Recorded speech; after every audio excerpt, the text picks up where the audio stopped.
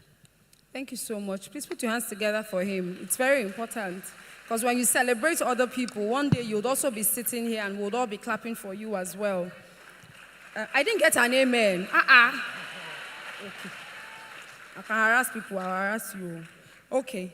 I want to go to the story of the man who kills chickens, who sells chickens.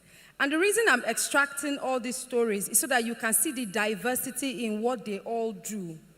So there is no one vision that is bigger than another person's vision. They are all solving specific problems in their local communities that they identified. The scale may be different, but the purpose is the same, to solve a problem. Sir, please, I need you to share with us a bit about what you do, because when you said it yesterday, we all laughed, but it stuck with me. How did you get into the business of selling chickens? Okay, good afternoon, everybody. It's good to be back home. I'm also a Malabite. I left Calabar 2007. I graduated 2007, and that same year I left Calabar. But once in a while, I come in. A bit of many things I'm going to share because this is quite emotional for me. Quite emotional for me. While I was seated with our colleague down there, and we've listened to quite everybody talking. In fact, let me commend the two guys that started this event for us. Please, can we give them a round of applause? The poets, please give them a round of applause. Please, let's give them a round of applause. That was an awesome job. Yeah, they actually made me cry. Aww. Yeah, they made me cry. I thought about Nigeria from quite a lot of perspective. And I would say this with all sense of responsibility. Sitting in this hall, you're not just hearing people. You're seeing people from different perspectives. You're hearing things from different perspectives that can change your life forever. I can tell you for free.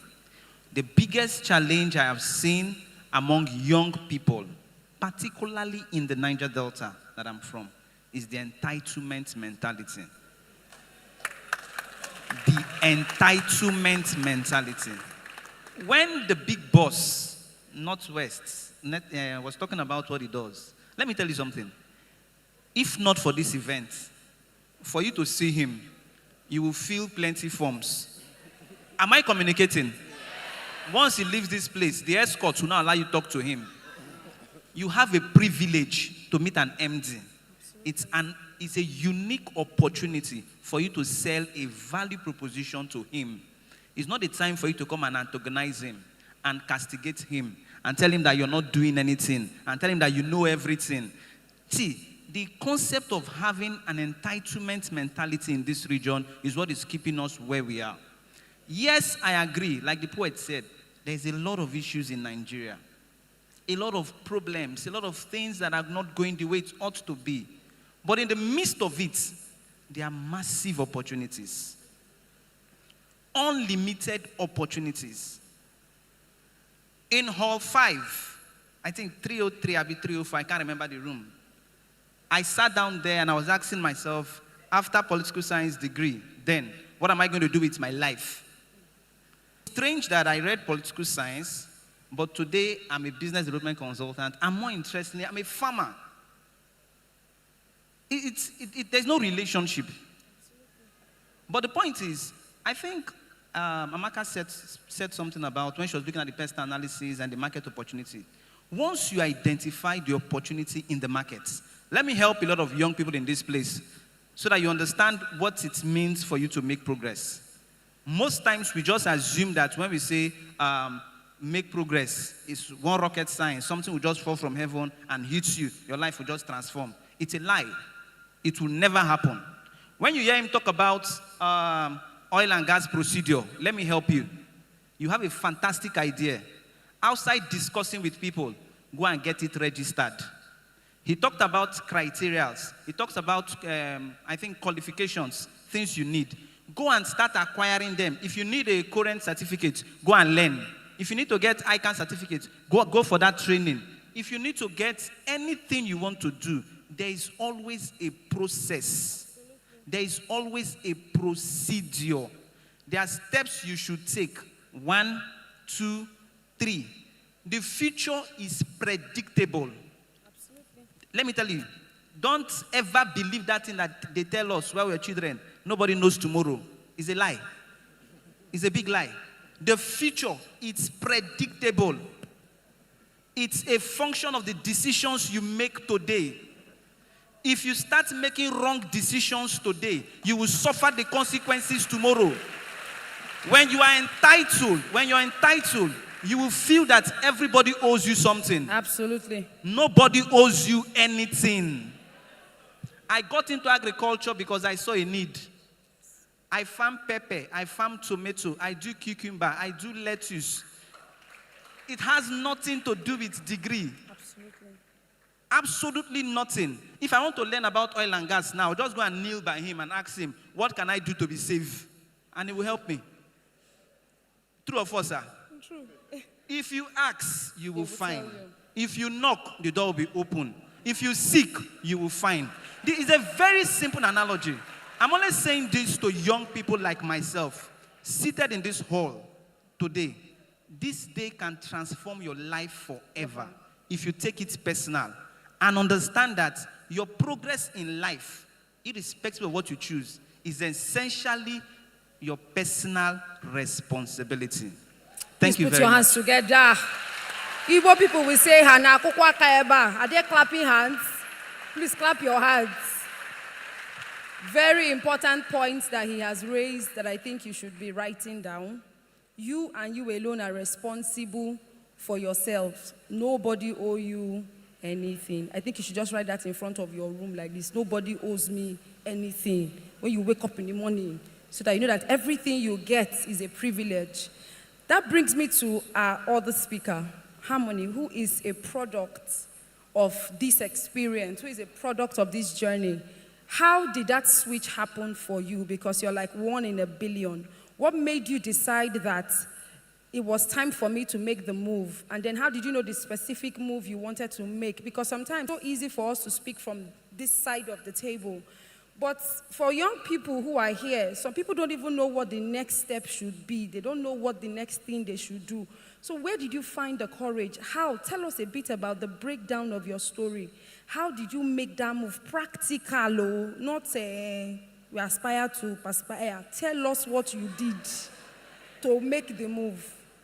All right, thank you very much. Good afternoon, everybody. It seems more like they came here to bully me. I've heard Malabites. Are there graduates of Crutech in the building? All right, I'm a product of Crutech, which is now Cross River University of Technology. There are many. So that's where I had my first and second degree in architecture.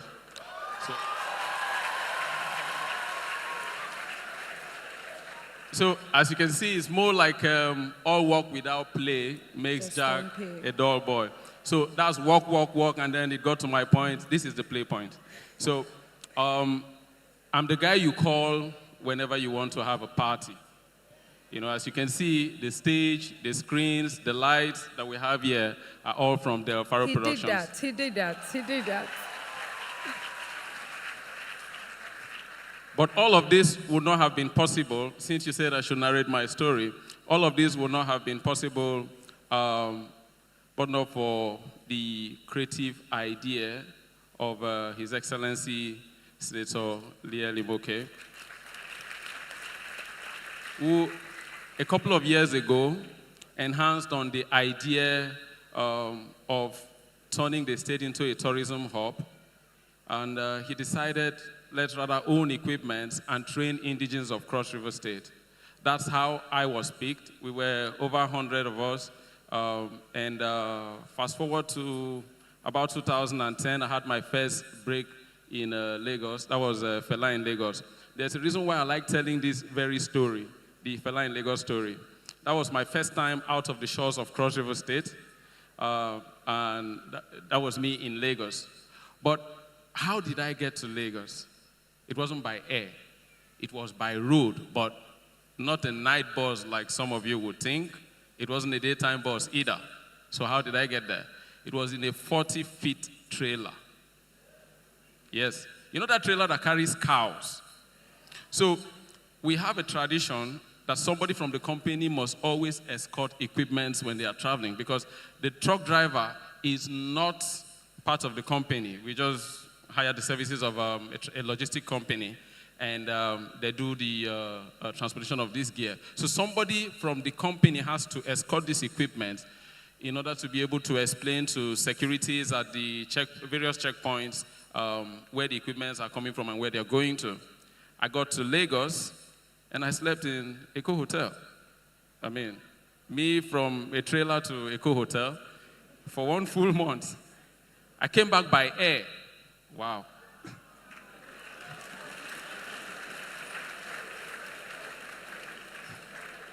So for some people, they would say, how can I go to Lagos by road or even in a trailer?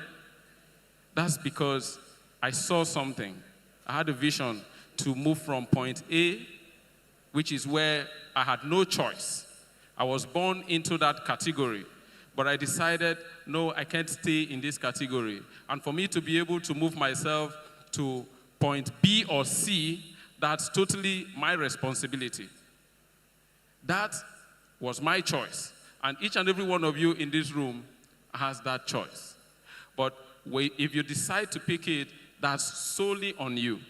Now, fast forward to 2017, I decided to break out of the company because things were not going too well, and I felt my name was already becoming a brand. So I started the Faro Productions, who coincidentally, as you know, are responsible for the technical part of the technical services you're seeing here. And that opportunity I was given, I've been able to give that to over 50 people from here.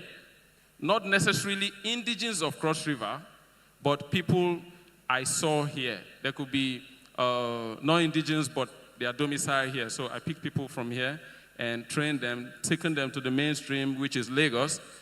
Some of them have outgrown us. They are now with other companies, bigger companies. And as we speak, the Faro Productions has just gotten an office in Lagos, which they'll officially open in less than 2 months.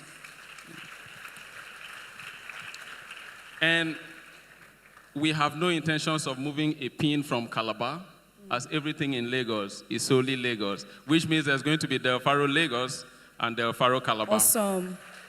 Thank you so much. So we've spoken so well about our journeys, how we started and how we got here. And I know, because I'm a teacher, I know that there is somebody in this auditorium that will say, "Una just they talk una own.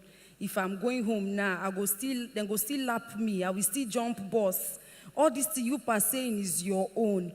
What do you say to a young person in this auditorium? I'm throwing it open to members of the panel, right? What do you say to a young person in this auditorium? They want to do good for themselves, but it's almost as if the odds are against them. Nothing may seem to be in their favor as we speak. What do you have to say to that particular young person? Yes, please. I've given them jam question. Who wants to build it's reflective? I want to be as practical as possible because I said the future is predictable. Yes. Not everybody will be an entrepreneur. Yes. So let's settle that. Because sometimes a lot of young people just feel that immediately I leave university, I'm going to get a job, they're going to pay me. I'm going to start a company, I'm going to do this, I'm going to fly abroad, do this, do that. It doesn't always work that way. If everybody becomes an entrepreneur, who works with the entrepreneur? Today I celebrate people that have been working with me for the past 7, 8, 9 years, consistently. If I don't have those people in my office, I can't run. I'm here talking to you, there's a project going on. So, having said that, if you have decided that you want to be an entrepreneur, then you need to also understand that entrepreneurship is a process. It's not an event. So you're stuck with the reality of you don't have money to do ABCD. Let me use myself as an example. On leaving Unicar, I was given 30K back then for clearance, to do final clearance, to enable me to go for NYC. I needed to do business. And that was the last resources I had, the last fund I had from my parents to say that you've graduated, go and clear and go your way. I said, if I take this money and go for this clearance, they will invite me for service by that year. When I go, I'm not going to understand what will happen to me after then. I took the money, I went to Port Harcourt, I registered ZAL as a company. What I did was I cut off the lifeline for any intervention or support because I wanted to achieve a goal, which is to build ZAL. Was it tough? Yes. Let me explain this to you. Suffering is part of the process in entrepreneurship. 100%. Going through pains and challenges and having a difficult time is part of the process. Our guy said something. He said, when you want to fall forward. I needed to go to work. There is no transport. I have had to trek for like 6 months, going back and front. I needed to have an office to do what I'm doing. There was no way to pay rent. I started identifying people that have office space that I can just beg to take one chair inside that place to use for the office. The point I'm trying to emphasize is this. There is no lay-down principle, no lay-down pattern. Because Amaka did this, Timmy did this, Kenneth did this, Zia did this, you will do the same thing. You need to identify what will work for you. Go through your own process by yourself. The realities that are confronting you, go through them. Don't run away from them. Don't think that, more importantly, it is better you have a goal, a vision of going somewhere, and you're suffering towards achieving that goal, than just standing one place, suffering. There are two types of suffering. You're suffering to achieve something, and you're standing not doing anything. And still suffering. It's still suffering. So choose your suffering. So for some of us, we choose to suffer for 5 years. Yes, we choose to suffer for 4 years, 5 years, to be able to create a life that you will appreciate. Let me explain the need for suffering so you understand it better. If you don't go through this process, if you don't trek the trek, if you're privileged that you have people around you that will buy you a car, do things when you start, it's awesome. Enjoy it. But if you're like me, coming from the streets, that you don't have any lifeline, Omo, enjoy the process. Yes. Don't complain. Let me tell you how it will help you. When you start seeing the millions in your account, you'll be disciplined. You will know what to do. You will not lavish the resources. I'm telling you the truth. You will not going to be doing Doromi because you know that when you go back home, there's something you're going to face. Yeah. I'm saying this from a very practical point of view. And let me say this. I will be very excited to work with the Bridge Foundation going forward. If you're in this place, give yourself 5 years from now. Tell yourself, I will suffer for 2 years. Yes. With technology, you don't even need 2 years suffering if you have knowledge. What this platform is providing for you, you can't buy it with money. Yes. Take it very serious. The access you have in this place, take it very, very serious. The guidance you get from everybody in this place. In 2 years, 3 years, you will see progress. So the how, you find it out. It's your personal responsibility because we all don't have the same story. But please, enjoy the suffering. But it's only for a time. Enjoy the suffering. Thank you so much. I want to come back to Amaka. When he posed the question, how do you, when he said fail forward, somebody shouted, how? So I picked that up and I want you to talk a bit about it, like how do you fail forward? And then from, what's again? Fall forward. Selamem It's the same thing, shows. actually. It's the same thing. How do you fall forward? How do you fail forward? Fail forward, It's all it's the same thing. semantics, you know. So, back to my question, how? What is the how in this entire conversation? And then please rope it to your understanding of what businesses need to do to be sustainable. I'm also giving you that question, Timmy. How did you go through that tough phase? What did you do to remain sustainable? So Amaka will start off with that and end with how. Thank you, Chidi. Now, when we talk about failing or falling forward, it's that whatever mistakes it is you make in business is taking you closer to your goal, right? If we look at the story of, I hope I'm getting it right now, Albert Einstein, was it the one that who discovered electricity? I think he was it the one? Anyway, the man who discovered electricity, right? I think I'm mixing up the names now. But he tried over 1,001 times, right? But what happened with every failure was that he discovered something new that helped him to experiment again until eventually he was able to achieve it. So when we talk about failing forward, that's what it means. It's that even when you make mistakes, it's taking you closer to your goal. I think that in terms of what we need for businesses to survive, and just building on that, is that we actually need an enabling environment that will allow that to happen, right? Because when we're talking about innovation, for you to be innovative is that you will make mistakes. You will try to develop a product. It won't work. But then if you don't have an environment that is enabling of that, for example, you maybe got some money to build a product that didn't exactly work. Most times, a lot of people who find themselves in that situation cannot access funding again. But that's not the way to promote innovation and drive innovative growth, and which is where the work that I do with the government in terms of collating data, engaging with the government is critical, because then we can engage with government, speak to the right people to say we need an enabling environment for that to happen. So to answer your question with regards to what do we need for businesses to be sustainable, one is an enabling environment. Two is also designing policies and programs that are youth-centric. And what do I mean by that? Is that we understand the challenges that young people face, right? You can't just sit in your, and this is something that when I engage with government, I say a lot. It's not possible for you to sit somewhere in Abuja and try to design something for young people without engaging with young people to find out what the issues are and how they are facing it. Let's look at access to finance, for example.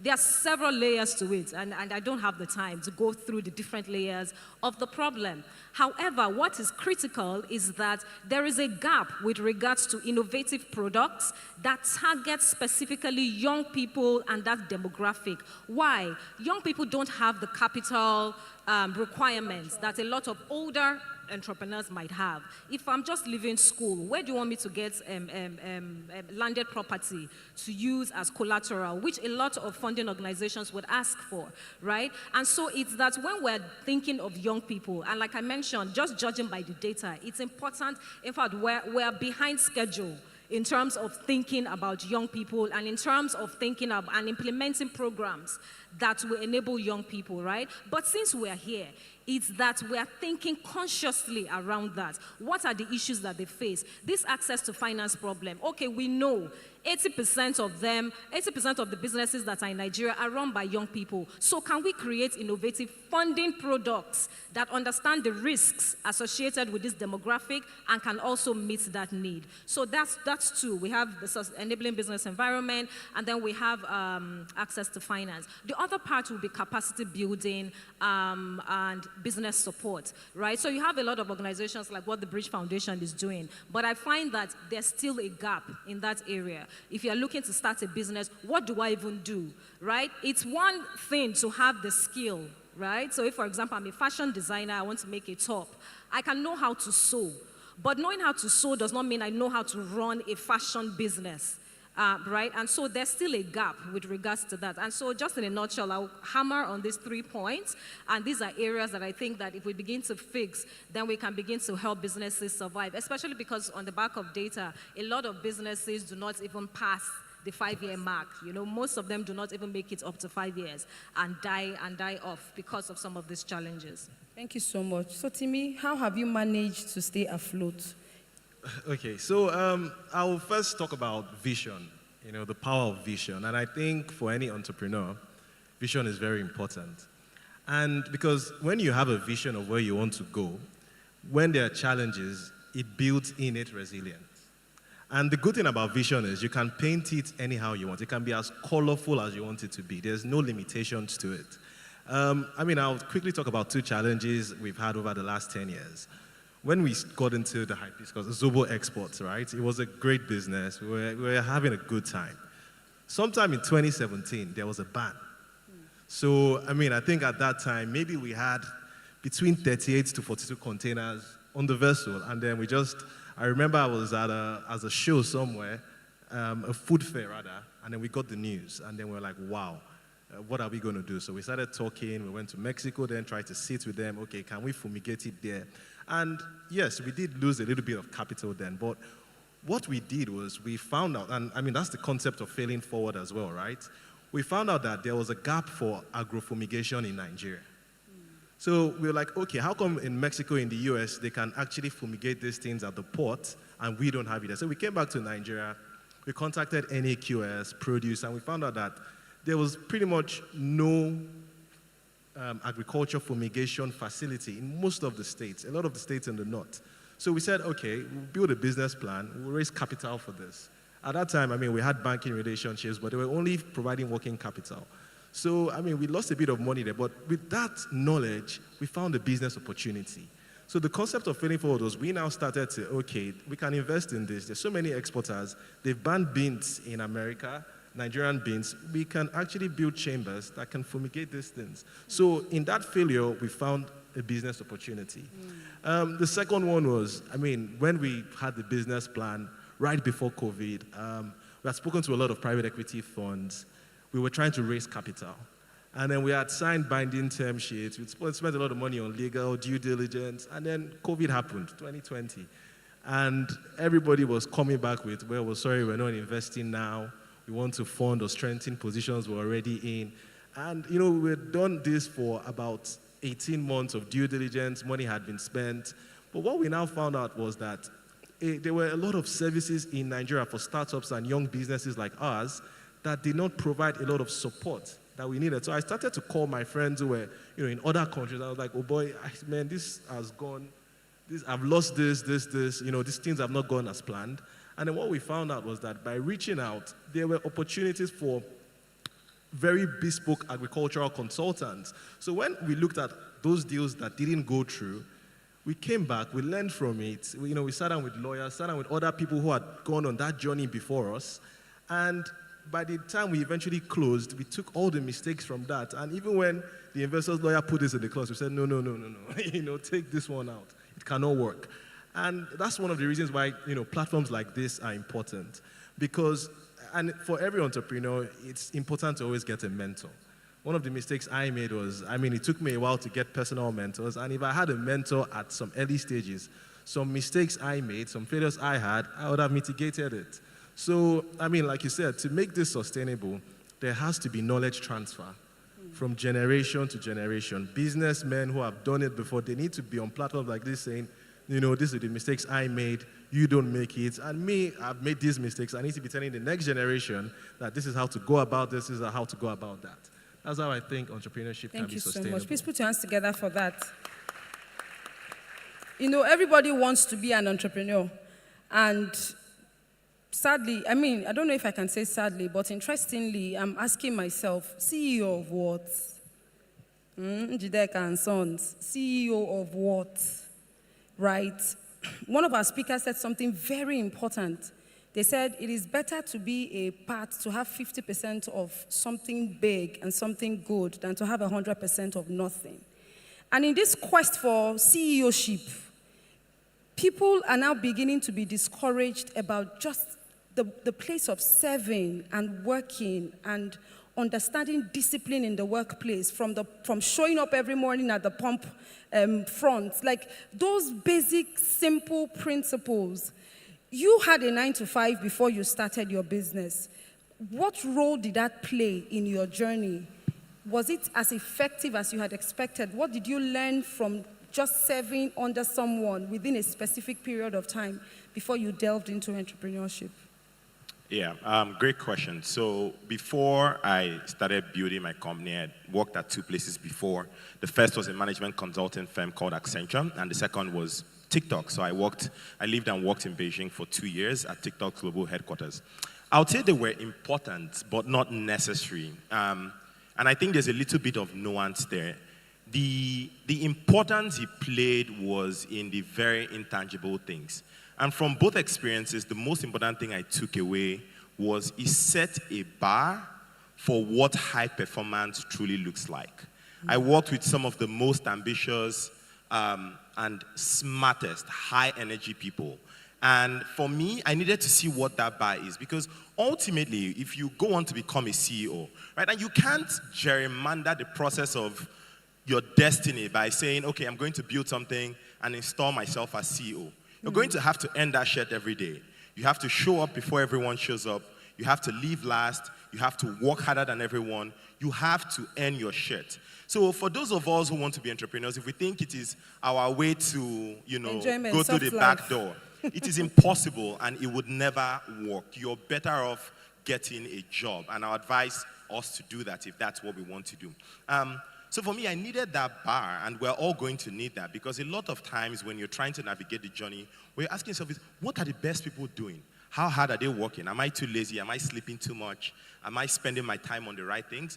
But having a cemented image of those who are high performers, it helps guide you. On the other hand, for those who may choose to go directly, right? And I think the best entrepreneurs do not necessarily need job experience. And if you're in that position where you're asking yourself, and you're leaning towards, oh, should I get a job? Should I go into this thing? You should 100% get a job. I mean, his story of how he took the money he was to use for clearance to move to Port Harcourt and start a business, that's how entrepreneurs think. There's no two ways about it. There's no hedging risk. There's none of that. You're all in, and that's possibly the only thing that you can do. And the last thing I'll say on this, I'm 25 years old, so I'm probably closer to a lot of people here, you know, age-wise, right? Those things, and this is very important, those things that made you or make you very weird, right? Most of us are still in university and we think we're weird and we think we don't really fit in. Guys, why? I don't know why there's murmuring. I was going to ask. What is going on? Fine, you can choose to argue that or you can listen to what I'm saying. But those things that you think make you weird as a young person, please hold on to them. Don't lose them. Those are the things that will make you special when you're an adult. And it can be very simple things like, I remember names more than most people. I remember first name, last name. I remember faces. Those are really the intangible things that in the long run, when you scale those and apply them to your being an entrepreneur, the outsized impact that they generate for you, you really can't measure that. So stay very close to those. And if you think going, to get a job is what you need, and I think many people really need that, please go ahead and do that. The 25 years shock you. It shock you, Abby. So please, prepare your strong points and get ready to ask us those questions. As the thing is disturbing your heart, just be writing it down and be getting ready to ask questions, because once we go through this round, we're going to quickly take questions from members of the audience. I want to come to Harmony, right? What has been the reality of doing business? I know there are so many different people in the room, but for you, what has been the reality? Will you say it's the government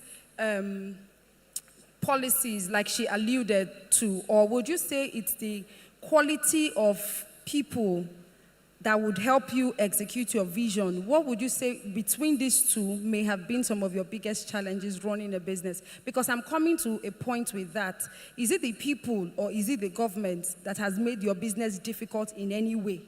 Maybe not this current staff, maybe the ones to come. What has been your experience? I would say I would go for government. Government policies are not really favorable for startups. I heard people ask questions about assessing funds. That's a major concern, but that all depends on the approach you want to use. Now, he started his business with 30,000, right? That was in 2007. I started in 2017. Well, I officially started buying my first gear in 2015. And I bought that with 350,000 naira. That 350,000 naira was not all mine. I had 200,000. I borrowed 150,000 from my dad's cooperative society. And I paid back. So, you see, the mistake people make most of the time is you all want to be that man. But when you look at a football team, the starting lineup has 11 players and a coach. So there's a striker who scores the goals, right? And he takes most of the glory. But for that team to be able to win, there are defenders, not defenders like Harry Maguire. But forgive me, I'm a Man United fan, but there are defenders, right, that keep the team from conceding goals. Because the goal is to win, and the mistake people make most of the time, besides trying to be that man, let me stick to that point, trying to be that man. You try so hard to leave your comfort zone, trying to be the next person. You're a makeup artist. You're good at it. Why not commercialize that? You're looking for funds from the government, but you've not been able to sell that small service you can render within your circle. So you need to start there and then gain the trust of people before you now start thinking of expansion. Because if you're going expansion-wise and you want to get funds from the government, I'm sorry, you had better gone back to the farm like me. Thank you. So as you prepare your questions, please, I think you should just start lining up behind the microphones because I want this to be very fast. As you prepare your questions, I want you to please tell us, Zal Group, I want you to tell us about the people and the impact it has on the business, because no business can run on its own. No matter the amount of money available to you from government, no matter the amount of money you raise from family and friends and your investors, what about the people who are in the business? What has been your experience, good and bad, and what do you think we must do to prepare ourselves either to serve within an existing workforce or to start our own? And if we're even starting our own, what are we looking for? What should we be looking for when hiring people?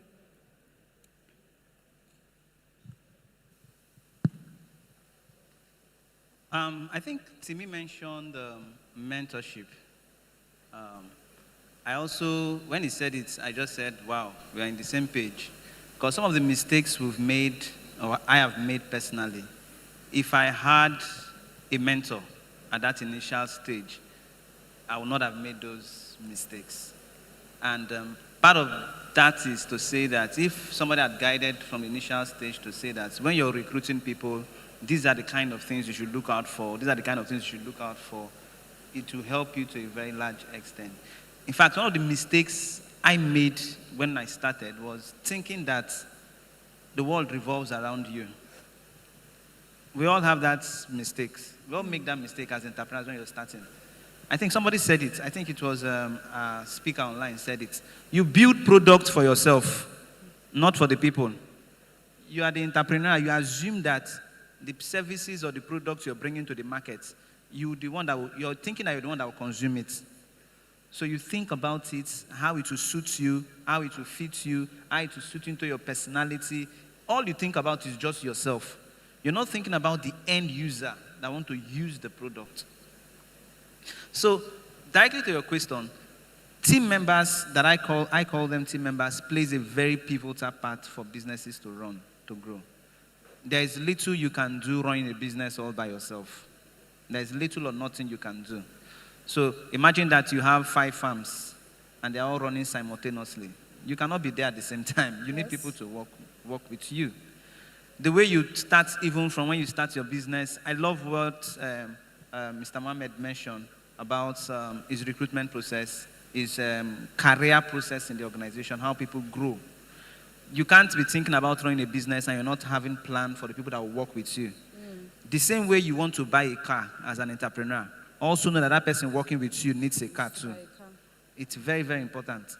It will be out of place. You're starting out in business and you're having a mentality that I'll pay my staff for people working with me 15,000, 20,000.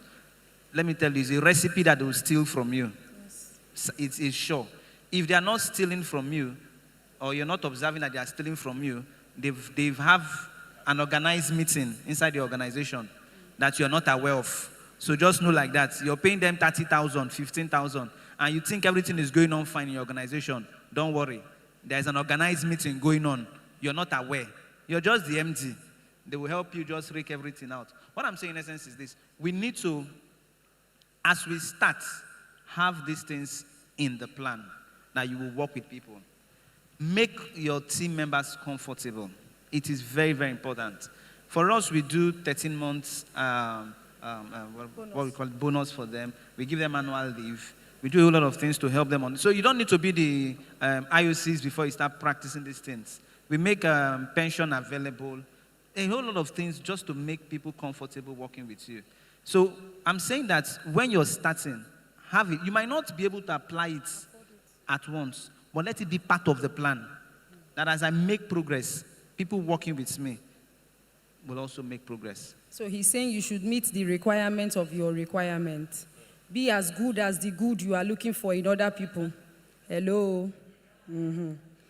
So before we get into the questions, I'm only going to take the questions of 10 people. And I know we're pressed for time. Aside from these people that are standing, I sadly cannot add any more to this list. And even at this, if somebody has asked a question that you want to ask, please let's just plead the fifth and just yield the floor to the person. You don't need to speak again. I would like to take one person from primary school, if they are here. I really would love to hear their thoughts. Awesome. And then before we go further, I want to welcome two people. So sorry for standing or keeping you standing for too long. But I want to welcome two people, Soso and Atta, who would come and share their stories. And they have just 2 minutes each, and I know that they will hit the nail right on the head. So, Soso, please come forward, and Atta, please come forward. Please put your hands together for them.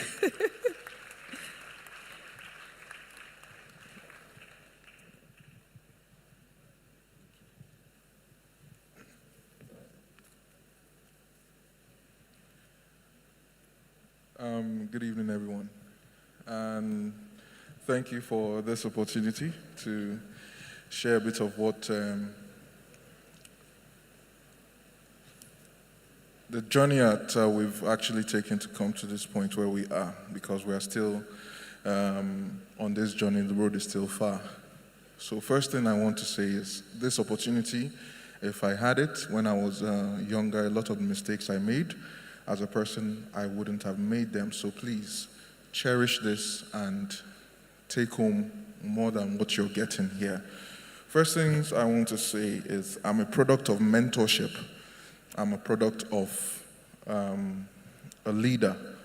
And if I did not have a vision for where I was, where I wanted to see myself in today, I wouldn't have moved forward. I came from a very, very poor, not necessarily poor, but circumstances made me go down to the lows of lows. And I will say I didn't allow my environment where I came from determine my vision for where I wanted to be. And today I'm standing here, I'm sitting down there with these great people. Secondly, I want to say, in whatever you are doing in life, you need a mentor.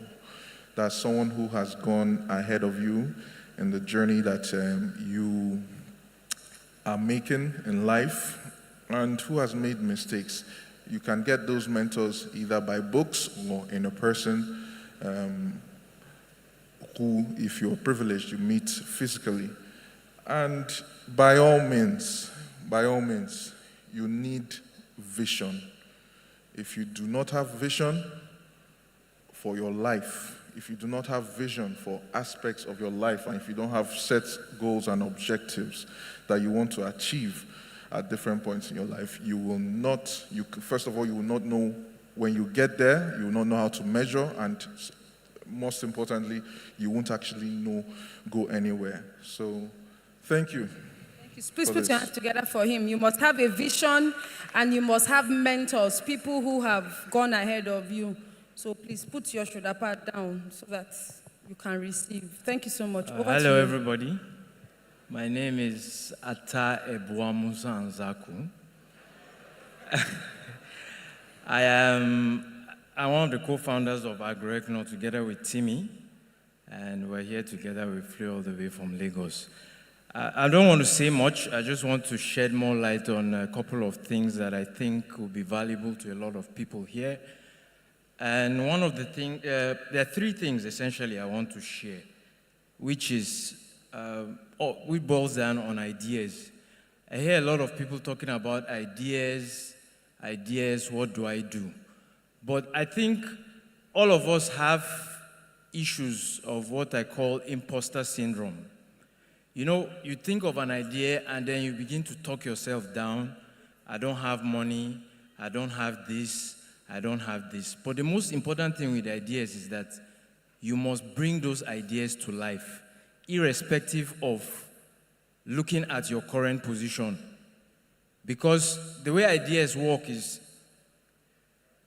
no matter what you think about and you bring it to life, let's say you want to do a fishery business. Obviously, you don't have the money and you set up the company. And 2-3 years down the line, it doesn't work out. eventually to connect, because ideas, once you give them life, they turn out to be, they always touch you or have a way of connecting later on. The second thing I wanted to raise is, as an entrepreneur, I think it's very important to always focus on Afrocentric books, Afrocentric examples, entrepreneurs in Africa, entrepreneurs in Nigeria. You can't go and be reading Jeff Bezos' book because your culture, your environment are not the same. And when you're reading Jeff Bezos' book and you feel motivated, oh, his family gave him a loan, you're in Africa. There are different difficulties, there are different things that affect you. So you have to focus on individuals that have been able to scale through the difficulties of the African terrain. That way you can relate. When you open a book of an African or of any African entrepreneur and you see that, oh, he went into this business, he raised $50 million and he lost it. By the time you look at yourself, you feel inspired and motivated to keep going. Then the last thing I wanted to speak about, it's very important for us to know the reason why we are in school. It is not for a degree. Yes, you're going there to get your educational qualification, but essentially, the main thing of schooling is to make you reason and think on your feet, to be able to decipher truth from facts. Your professor will give you an assignment, you go to your library, you research, you open, you think of several ways. Now, those qualities that were taught to you in school, that is what you use in real life. When problems come, you find solution, you scale them, you go over them. That is the essential thing about school. And it's not just about passing through school, I need to pass, I need to finish quickly. It is to make you reason as an individual. And that's some of the things that our Oga here mentioned. He was talking about soft skills. I didn't attend a public university, but I attended a private university. Fortunately, I went to Covenant University. And there's something that they taught us in school, all from first year to my last year. It's called total man concept. You're a total man, both spiritually, socially, and mentally. And you must be able to solve problems, critical problems. It's not just about going to school, I have qualifications. Even though you have first class, there are so many people that have first class, but they don't have depth, they don't have quality. Absolutely. Yes. So Thank that's you so all I much. wanted to say. Thank you. Please put your hands together for him. Don't beef because he went to Covenant University. We don't have any time left. We can only take questions as fast as the light of speed. As what do you say it? You get it, Sha. Please, our governor is already waiting for his keynote, so I beg you, let's keep this very, very brief. I will cut you off if you take the floor for too long. So please, starting from the gentleman who has been standing, please go ahead. My name is Roland Samuel Bokudon. I am a just one student of Turning Point Academy. As a young student who have a great verve for business in future, I have got just 2 questions to ask. Number 1 is, in my academics, I have come to understand that the mind is the central processing unit. Starting a business starts with a propelled determination to succeed, and this happens with a processed mind. But one difficult thing is sustainability after success. I wish to ask, how can one sustain a business after successful establishment? Secondly, after sustainability have been achieved, how can an entrepreneur establish continuity so he or she don't run out of business or funds? In addition, are taking of loans healthy for business startups? Hello, Amaka Nwa Okolo. I admired you a lot. I love your skills and saying them inspires me. I want to ask you, can you please be my mentor?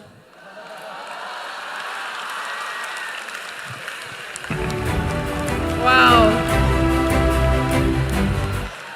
Excellent. Thank you so much, gentleman. I didn't cut him off because he's still growing and I didn't want him to deal with the reality of being cut off. Second person. All right, thank you so much. This is to Kenneth. Please, your product, does it have a way to track the transactions of small businesses? And given how well they are doing, you provide them with funds or loans. I want to know that. Also to Amaka, very quickly. I believe that you have suggested to the government some form of tax holidays for businesses started by young people, at least for a period of time until they are strong. I want to know, what was your reaction? If you have, and if you have not, please do suggest to them. Thank you very much. Thank you. Yes, please. Next. Fet Vit. Sharp, sharp, sharp. Good afternoon, everyone. I'm Otumade Deborah Chibuzo. My question is, as a school, they are just paying school fees, and the rest of the school activity, you are the one to handle it. And you choose to do a business, and in the process of you growing your business, school would just take everything away. So what are you going to do to be able to sustain that business and grow? Thank you very much. Next person, please. All right. Good afternoon, everyone. My name is Olalu. So my question is this, Mr. Delfaro. He said something about choice and decision making. So based on the kind of environment we come from, like for children that are coming up and young youth, like, excuse you, our parents, exactly, our parents, you want to make a decision of being something different and your parents wouldn't want you to do that. So how would you deal with that? Like you want to be a musician and your mom be like, no, I want you to be a medical doctor. So as a young youth, how would you deal with that as someone that is coming up? So thank you. Next. Hello, everyone. Good afternoon.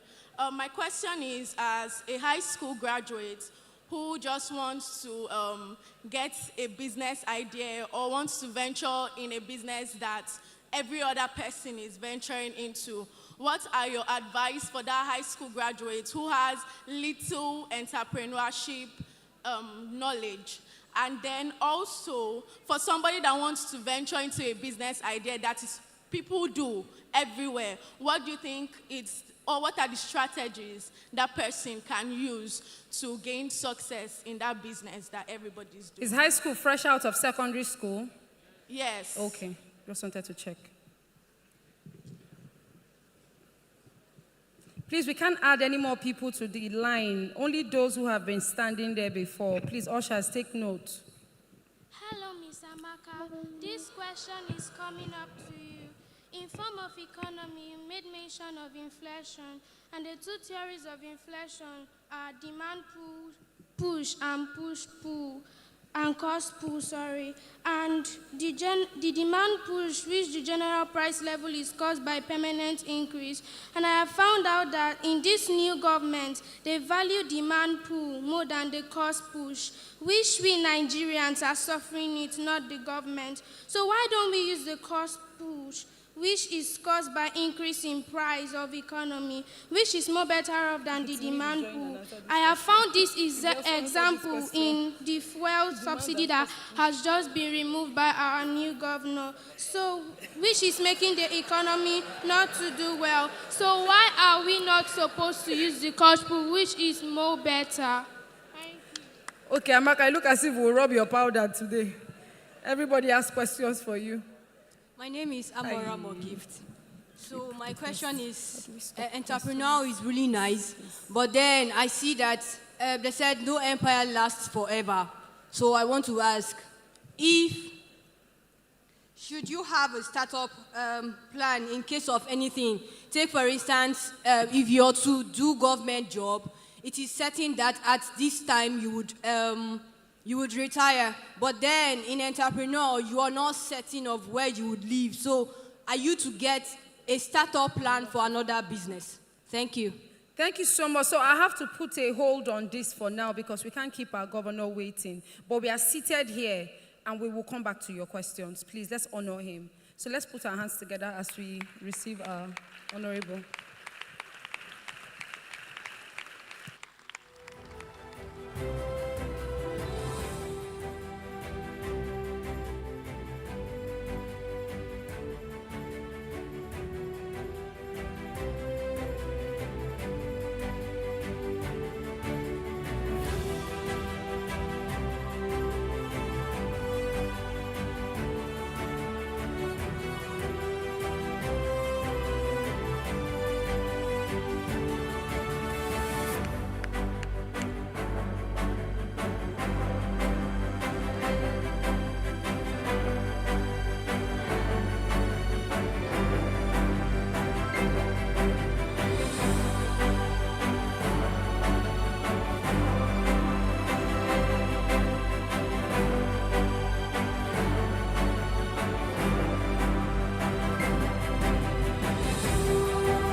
Hello, everyone. So I think that we're just going to go back to, yes, Chidi and the panel while we're monitoring signals, to bring you that keynote address in a bit, right? Yes. So let's get Chidi's mic back up, and let's get back to it. Thank you so much. I would like to continue from this row, please, so I don't keep you guys for too long. Okay, my name is Emmanuel. Thank you for the opportunity. And I'm a collaborative person. Okay, my question goes like this to Mr. Timmy. How can you channel your career to align with the tech industry? Yes, next person, please. Okay, thank you very much. My name is Stephen, a student of Cross River University in engineering. My question goes, we are in school and we are being taught on how to get to the CEO-ship and stuff like that. Are we not supposed to have an encouragement of staying in school and focusing, since we are supposed to have our new beginnings at our ends? So being told how to be a CEO in secondary school, is it not better off that these tech skills are being brought down to schools so we learn them from there, so that after those ends, we will not go into a process in order to be big tech firms? That's my question. Thank you. Thank you. Good afternoon, everybody. I'm Utomobong Joshua by name, and my question, I have two questions. The first is, Mahamaka, please, you said that there's a gap between the skill and the business. Now, please, can you amplify on that, like give more information? And then also, the second question is, you have the vision, you have the idea, and you are ready to start up that business, but you are going to start from scratch and you don't have the finance. And how do you go about it, especially legally, in securing that business or registering that business and making it a business that will stand? Thank you. Yes, next. Good afternoon. My name is Sofuka Oga. I'm a dental professional. And after my graduation, because of my local community where I come from, I established a private dental facility. Today, I'm a career person with one of the hospitals in the Federation. And out of passion, because we lack this facility, it's still running. But there's a challenge now. I'm not around.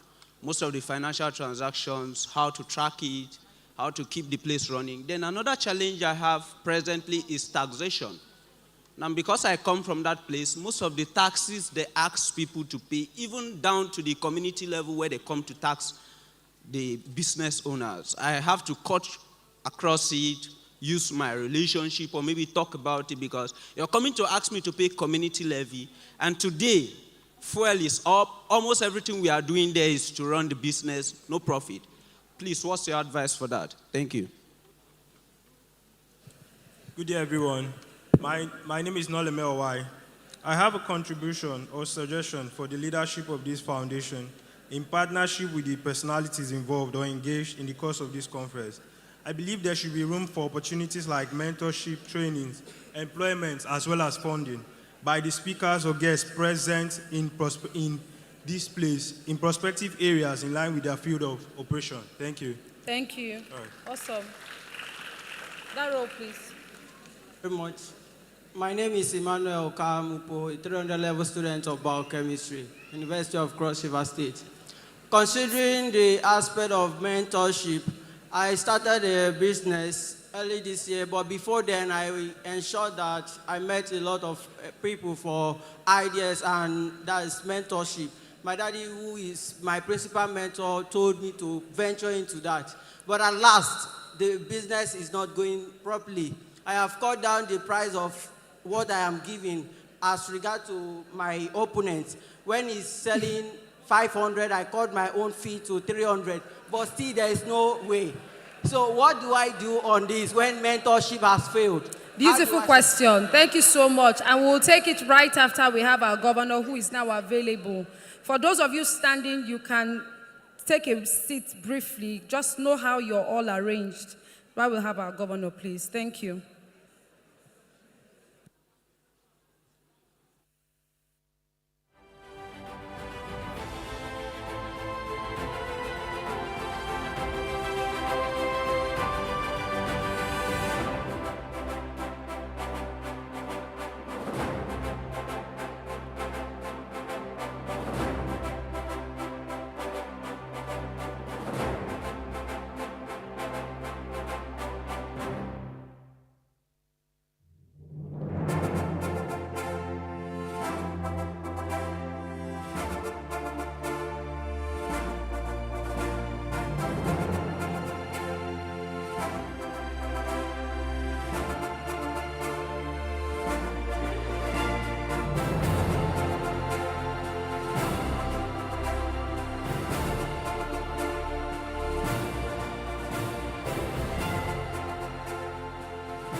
Hello, everyone. Sincere apologies for, all the back and forth.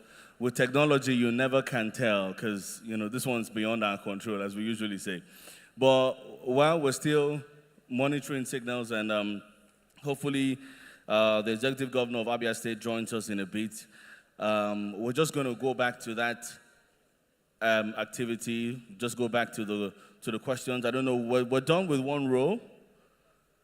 Can I get Chidi's mic back? Yes, I'm back up. So we have quite a lot of questions. I'm not even sure what's the best way. Do we just take all of them? I actually would like that way. Or should we start dealing with the questions? Awesome. I think that we're done because I don't see anyone behind the mic. No, they had to go and sit down. Oh, they had to go sit down. Okay, let's deal with the ones that we have. Okay. So Amaka, I'm going to start from you because you're on the hot seat. So do you have all your questions? Yes, I do. I do. Do I have the floor? Can I go ahead? Yes, okay. please. Thank you. So first off, to the young man who asked for mentorship, I will be more than happy to do that. We just need to get in touch with the organizers, and we can set up a schedule, and then we can work that out, but I'll be very happy to do that. So the young man who talked about tax reforms for businesses, if there's something ongoing, are there taxes for small businesses now?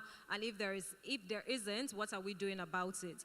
Well, the president newly inaugurated a tax committee, a presidential committee on tax reforms. And what we're doing is engaging with stakeholders, because it's important that we hear from people, right?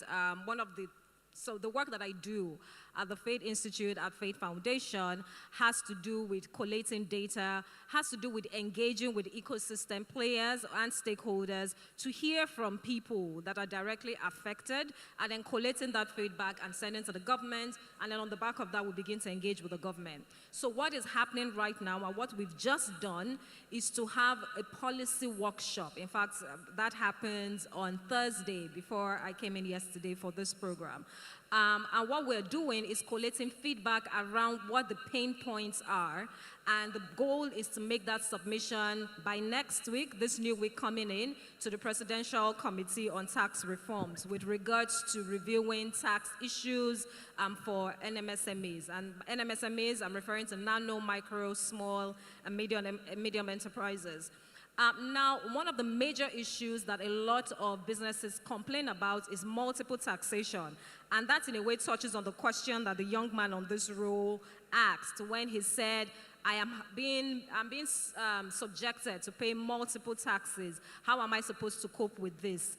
Unfortunately, that's the situation that we have and we're currently in, because there are different taxes across the different levels, at the national, subnational, and local levels. What we're pushing for is a harmonization and streamlining of those taxes so that it is clearer to young businesses what exactly you're supposed to be paying, when you're supposed to pay it, and how you're supposed to pay that. So that work is ongoing. And I'll be very happy to also include you in some of our conversations if you want to be carried along on that front.